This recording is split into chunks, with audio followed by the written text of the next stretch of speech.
My channel. आज हम लोग ऑर्थो स्टार्ट करने वाले हैं और ये हमारा ऑर्थो का फर्स्ट क्वेश्चन है जिसमें हम देखने वाले हैं फ्रैक्चर की डेफिनेशन, उसके बाद में types of fracture, clinical features क्या होते हैं फ्रैक्चर के और कैसे मैनेज करेंगे, और इसमें हम ट्रॉमा का मैकेनिज्म क्या होता है वो भी देखेंगे। तो फ्रैक्चर बेसिकली होता क्या है, कोई भी बोन की कंटिन्यूटी में जब कोई ब्रेक आ जाता है तो उसको हम फ्रैक्चर बोलते हैं। फ्रैक्चर डेवलप कैसे करता है, एक तो डायरेक्ट ट्रॉमा की वजह से या फिर इनडायरेक्ट ट्रॉमा की वजह से। जैसे कि डायरेक्ट ट्रॉमा का एग्जांपल होता है जैसे पेटेला का फ्रैक्चर हो गया, क्यों? क्योंकि डायरेक्ट फॉल हो गया नी जॉइंट पे। इनडायरेक्ट ट्रॉमा आउटस्ट्रेच हैंड पे फॉल हो गया, उसकी वजह से क्लैविकल का फ्रैक्चर हुआ। ठीक है, अब टाइप्स क्या होते हैं, एक तो प्योर फ्रैक्चर होते हैं और दूसरे फ्रैक्चर विद सबलक्सेशन या फिर डिसलोकेशन ऑफ जॉइंट। उसके बाद में इटियोलॉजी के बेसिस पे होते हैं traumatic fracture, stress fracture, pathological fracture. ये तीन टाइप्स होते हैं इटियोलॉजी के बेसिस पे। ट्रॉमेटिक फ्रैक्चर क्या होता है, ये मेनली हाई वेलोसिटी या फिर इनडायरेक्ट ट्रॉमा, जैसे कि हमने क्लैविकल का फ्रैक्चर देखा था, आउटस्ट्रेच हैंड पे फॉल हो रहा था उसकी वजह से। स्ट्रेच फ्रैक्चर्स क्या होते हैं, एक कोई भी नॉर्मल बोन है उसको रिपीटेड एपिसोड्स ऑफ स्ट्रेस से हम सब्जेक्ट कर रहे हैं, उसकी वजह से अक्यूट फ्रैक्चर हो सकता है। ओवर यूज इंजरी भी बोलते हैं इसको सिंपल वर्ड्स में, जैसे कि मेटाटार्सल का नेक का फ्रैक्चर होता है सोल्जर्स में, अगर वो लोग प्रोलॉन्ग मार्च करते हैं तो उसके बाद में आता है पैथोलॉजिकल फ्रैक्चर। कोई भी छोटे से ट्रॉमा की वजह से होता है ये फ्रैक्चर। अगर कोई बोन बहुत ज़्यादा वीक है और उस पर कोई छोटा सा ट्रॉमा भी हो गया तो उसको हम बोलते हैं पैथोलॉजिकल फ्रैक्चर। इसके एग्जांपल में आते हैं मैलिग्नेंट ऑस्टियोलाइटिक ट्यूमर या फिर बोन सिस्ट। फिर उसके अलावा एक और क्लासिफिकेशन होता है फ्रैक्चर लाइन के बेसिस पे। इसमें 4 टाइप के फ्रैक्चर्स होते हैं, transverse fracture, short and long oblique fracture, spiral fracture, communicated fracture. Transverse fracture में फ्रैक्चर लाइन ट्रांसवर्स होती है, ऑब्लिक, लॉन्ग ऑब्लिक और शॉर्ट में ट्रांसफर फ्रैक्चर लाइन ऑब्लिक होती है, स्पाइरल में फ्रैक्चर लाइन स्पाइरल होती है। कम्युनिकेटेड में क्या होता है, फ्रैक्चर फ्रैगमेंट्स जो होते हैं वो 2 से ज़्यादा पीस में बढ़ जाता है। और 2 टाइप के फ्रैक्चर होते हैं, क्लोज फ्रैक्चर और ओपन फ्रैक्चर।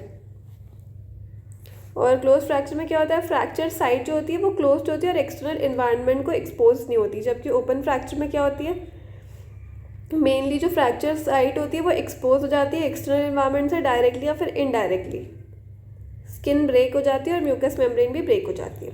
तो हमने फ्रैक्चर की क्या क्या टाइप्स देखे, एक तो हमने देखा प्योर और सबलक्सेशन और डिसलोकेशन के साथ में। फिर ट्रॉमा इटियोलॉजी के बेसिस पे ट्रॉमेटिक, स्ट्रेस, पैथोलॉजिकल। पैथोलॉजिकल मतलब पहले से कोई डिसीज़ है तो बोन वीक हो गई है और उस पर ट्रॉमा हो गया तो उसकी वजह से फ्रैक्चर पैथोलॉजिकल। ट्रॉमेटिक ज़्यादा वेलोसिटी या फिर इनडायरेक्ट ट्रॉमा, जैसे कि क्लैविकल का फ्रैक्चर, आउटस्ट्रेच हैंड पे। Stress fracture, over use fracture भी बोलते हैं इसको। उसके अलावा configuration of fracture line, transverse, short and long oblique, spiral और कम्युनिकेटेड। कम्युनिकेटेड में क्या होता है, फ्रैक्चर फ्रैगमेंट्स 2 से ज़्यादा। Open and close fracture, close fracture जो होता है वो एक्सपोज नहीं होता एक्सटर्नल इन्वायरमेंट पे, ओपन फ्रैक्चर एक्सपोज जाता है एक्सटर्नल इन्वायरमेंट से। क्लिनिकल फीचर्स क्या होता है फ्रैक्चर के, एक तो ये जो फ्रैक्चर होते हैं ये मेनली हाई वेलोसिटी ट्रॉमा की वजह से ही होते हैं, जैसे कि वेहिकुलर एक्सीडेंट। स्ट्रेस फ्रैक्चर में repeated trauma, fracture neck of metatarsal soldiers में जो बहुत ज़्यादा मार्च करते हैं, फिर ट्रिवियल ट्रॉमा पैथोलॉजिकल फ्रैक्चर्स में। और दूसरा क्लिनिकल फीचर होता है कि शार्प शूटिंग पेन होता है जो अग्रीवेट होता है मूवमेंट्स पे और रिलीव होता है रेस्ट और इमोबिलाइजेशन। और जो पेशेंट होता है वो एक्सट्रीमिटी यूज़ नहीं कर पाता है, एक तो बहुत ज़्यादा पेन हो रहा है उसको उसकी वजह से, या फिर उसके फंक्शन का लॉस हो गया है। और दूसरा क्या होता है, डिफॉर्मिटी और स्वेलिंग हो जाती है फ्रैक्चर के इमीडिएटली। उसके बाद में और साइंस में क्या आता है, जो क्लिनिशियन देखेगा, स्वेलिंग हो गई है, डिफॉर्मिटी हो गई, कंटिन्यूटी जो है बोन की वो लॉस हो गई है। उसके बाद में टेंडरनेस है, बहुत ज़्यादा पेन हो रहा है, एबनॉर्मल मोबिलिटी है। जो जहाँ पे फ्रैक्चर हुआ है ना वहाँ पे एबनॉर्मल मोबिलिटी की वजह से जो फ्रिक्शन हो रहा है उसकी वजह से पैल्पेबल क्लिक सुनाई देती। ट्रांसमिटेड मूवमेंट का लॉस हो गया है। टेलीस्कोपी टेस्ट पॉजिटिव हो रहा है पीडियाट्रिक एज ग्रुप में, जहाँ पे बोन बहुत ज़्यादा इलास्टिक है वहाँ पे स्प्रिंगिंग टेस्ट करते हैं।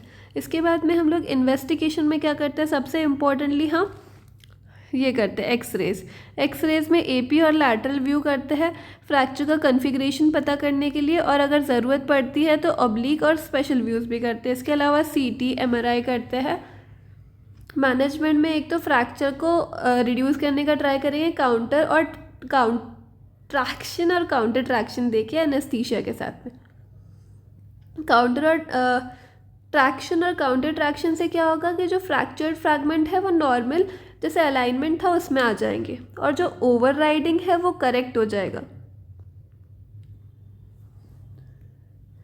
इसके बाद में हम दूसरा करेंगे, एक तो रिडक्शन हो गया, उसके बाद में रिटेंशन और रिहैबिलिटेशन।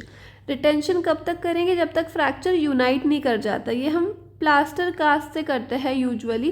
कास्ट जो होता है वो इमोबिलाइज कर देता है जॉइंट को, जॉइंट के प्रॉक्सिमल और डिस्टल एंड को।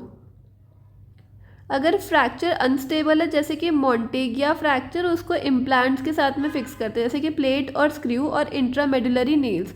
ओपन फ्रैक्चर है तो इसको स्टेबलाइज करते हैं एक्सटर्नल फिक्सेटर्स या फिर कंटिन्यूअस स्केलेटल ट्रैक्शन के साथ में। पेशेंट को रिहैबिलिटेशन से करते हैं, जॉइंट मोबिलाइजेशन करते प्रिवेंट करने के लिए जॉइंट स्टिफनेस और मसल एट्रोफी और ऑक्यूपेशनल थेरेपी देते हैं। Thank you.